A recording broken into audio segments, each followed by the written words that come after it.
Suasana duka menyelimuti rumah duka almarhumah Anti Puspitasari, korban pembunuhan yang ditemukan secara tragis di salah satu kamar hotel kawasan Jalan Pahlawan, Kelurahan Lawang Kidul, Kecamatan Ilir Timur 2 Palembang. Ayah korban, Agus Nadi, tidak kuasa menahan kesedihan saat menceritakan detik-detik dirinya mengetahui kabar Ya, umur berapa?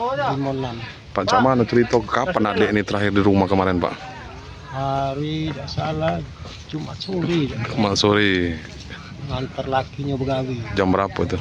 sekitar jam 2:30-an lah. Sempat pamit dia, Pak. Dia sama lakinya pergi. Jam pamit sama lakinya nganter pamit ya. Seperti biasa pamit dia ya. Iya, Jauh ini ada yang dicurigai, Pak. tahu aku udah kati. Tidak kati, Pak ya. Apa ini masalah keluarga dengan yang lama? Tak kati. Tidak kati, Pak. Kita siapa kita? Adi pak, Umur berapa, Di? umur 36. Di kita pas dengar kabar kita lagi di mana, Di?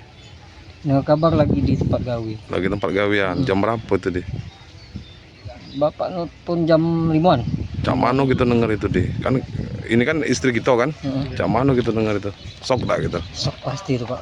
Kita langsung ke TKP apa? Langsung pergi, langsung izin.